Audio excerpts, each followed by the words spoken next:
Okay, so the topic at hand, we're discussing bear hugs. So I want to break down a completed bear hug versus an attempted bear hug and kind of what those look like. I'll bring Aaron in here for a second and we'll talk about that. A bear hug as an attack is a completed attack, in my experience.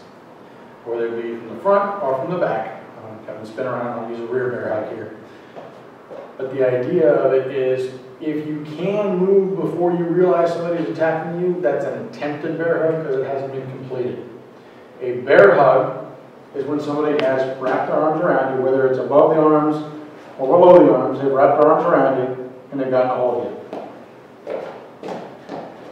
The feasibility of a static bear hug for an adult versus an adult, especially male versus male, doesn't really support the action actually being happen as a completed bear hug, because this is what a static completed bear hug looks like.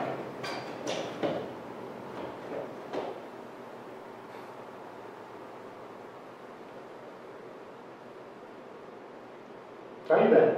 Good. What's going on? I haven't seen you in a week. Not much. I was out of town last year. Nothing's really going on there, right? Because once I bear hug him, that's the attack. So who's going to walk up on the street and go and stand here long enough for him to decide, yeah, I'm being attacked. I should probably do something about that, and then waylay me in the process, right? I just took both my weapons out of the equation, and I wrapped him up for a short time, but then the longer I stand here trying to hold on to something, the harder it gets for me. Grab me that bottle of water real quick, will you? Let me illustrate why I'm saying that. How much does this weigh? Ballpark, give me a shot out. 2 pounds. 2 pounds maybe? Okay. Is that a lot of weight? Well, it depends. Is this a lot of weight? How long am I going to hold it here? Because if I'm holding it here for 3 seconds, I can do that, no problem. I'm hold it there for an hour. That 2 pounds is very heavy. It takes a lot more energy at the hour mark to hold this thing up than it did when I first put it out there, right?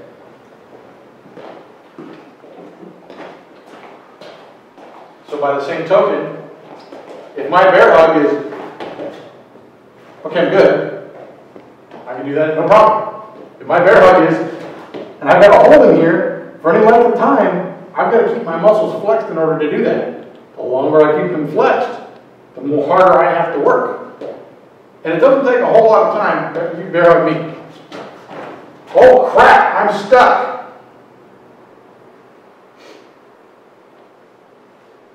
In short order, all of a sudden, this doesn't scare me anymore. Because I get past that whole, uh-oh, there's a problem. And then I remember I have hands, and I have feet, and I can move. This doesn't scare me anymore, but his grip's already starting to weaken because he's having to keep his muscles contracted this entire time. Thanks, sir. So, what I'm trying to illustrate is a completed bear hug as an attack solely by itself is not very feasible as a real assault profile. Nobody's going to walk up on the street. So then what is a bear hug attack? Well, it depends. If it's an attempted bear hug, that's where, just take off walking when you feel my arms come around you. Okay. We don't have to worry about anything else right now. We're just showing an attempted bear hug. Okay. I didn't get a chance to lock my hands completely around him because he was moving out of the way. He did something to get out of the way. Whether you do a technique or whether you just move the arms out of the way, whatever it happens to be, that's an attempted bear hug. It's not complete. That sound appropriate to everybody? Completed versus attempted. So then let's look at a bear hug versus a tackle. So let's say, for sake of argument, the bear hug is not an attempt and it was actually completed. So my goal with this bear hug is obviously not to stand here because that makes no sense. We've already established that. So what am I going to do with it? Well, I can pick him up, like I'm going to try and dump him to the side or back suplex. I can flip him and turn him this way. But that also precludes the idea of him just standing there doing nothing, waiting for me to move him, right? Because if I pick him up, just wiggle around for him, okay? Okay? All of a sudden, I'm in a bad position, and he's in a better position. So that's not going to work either. So the other reason you could be using a bear hug would be to try and force somebody to the ground, right? So I can grab a hold of him and then try to take him off his line here and shove him towards the ground. But that's not easy because I'm at the top half of his body and the rest of him is underneath him. Well, there's another way you can take somebody down easily, which is a tackle. Bear hugs are typically upper part of the torso. Tackles are typically from the torso down to the lower part of the torso down to the knees. Those are specifically designed so you either come in sideways or come in this direction. You're going to wrap both of his legs, drag with the shoulder, and then we'll take him down that way. Or even if it's a upper body thing, same idea. Either way, I'm going to try and get in here and get close enough to his body to wrap him, and then try to tip him down that way and walk down to the ground. Difference between a bear hug and a tackle, that's basically the height. You can do bear hugs, arms free, stupid idea, elbows hit you in the head really easy. Bear hug with arms pinned, again, I've taken both of my weapons away and I really haven't done anything to him yet, so. In either way, between a bear hug versus a tackle, the goal is not grab him and stand here all day. The goal is, I'm going to try and grab a hold of him to control him, to have a momentary, if not a completed sense of intimidation for him, with the goal being to try and drive him into the ground so I don't have to deal with this guy.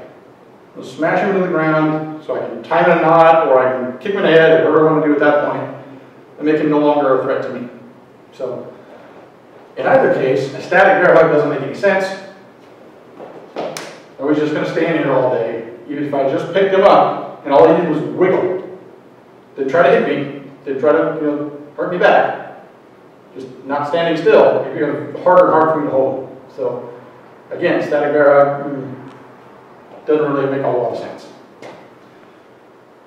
Likewise, this is not against a tackle because a tackle is a lower attack. So we want to make sure we're delineating clearly what exactly is that bear hug we're working with.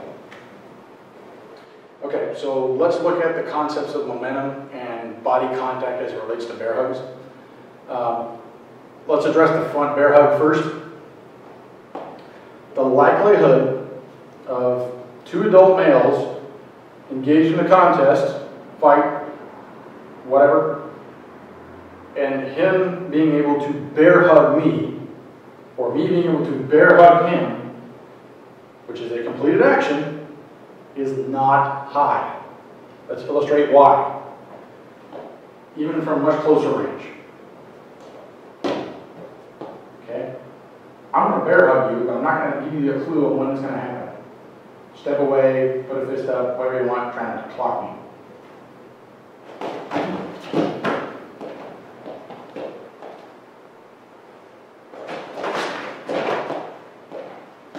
Try that from closer, maybe I'll have a better chance.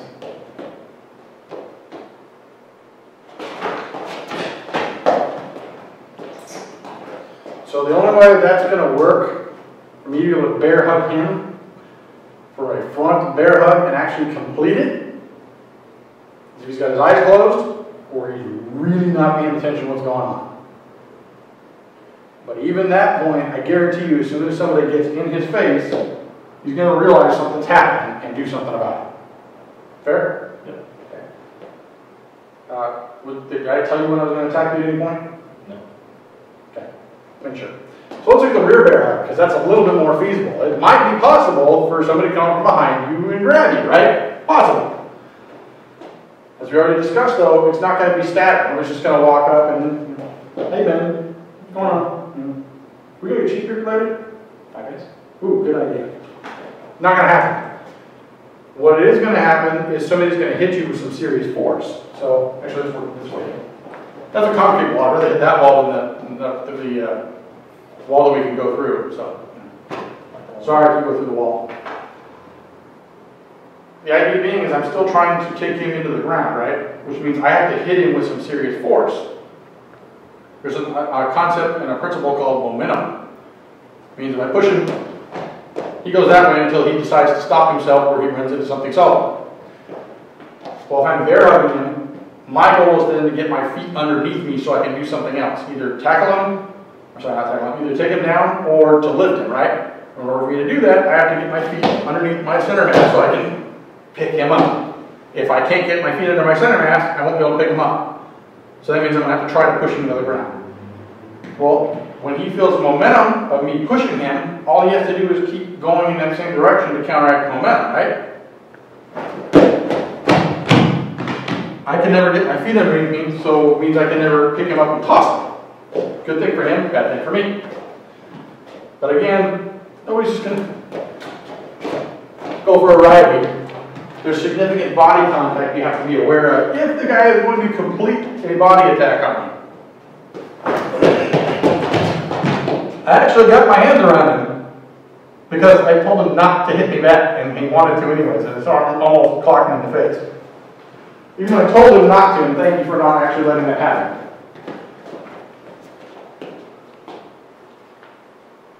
So what you have to deal with first is the idea of there's going to be body mass hitting me.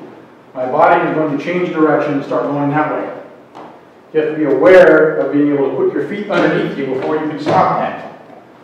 Once you have been able to establish my feet are here, I'm not going down. Now you have time to do whatever technique you want. If it's a front bear hug, for whatever reason I wasn't paying attention, same idea. I've got to have my feet underneath me to take care of business. Make sense? Working off of a completed bear hug, which is never going to happen in a static environment. So you have to be aware of momentum, body contact, how to deal with those so you don't get taken down on the ground. Especially important for our smaller statured members of our organization or training partners. Because the most common attack, especially when it's large male, small female, is what we call a smother hug. They will get hit from a blind angle, and they will get grabbed and forced to the ground because there are nefarious ideas involved here. So you can counteract a lot of that by being aware of what's going on, and a lot more of it by understanding momentum and body mass. The idea, if I just keep putting my feet underneath me, my feet stay underneath me. Once your feet go out from underneath you, then you're not standing anymore. So then you got to deal with something else. But in the meantime, that's your basic overview of your bear hug attack profile. So what is a completed bear hug? What is an attempted bear hug? What's a bear hug versus a tackle? What are the goals designed to do? Talking about momentum and body attacks and how to deal with those. So once you've dealt with that kind of a setup, then you can deal with the rest of the technique.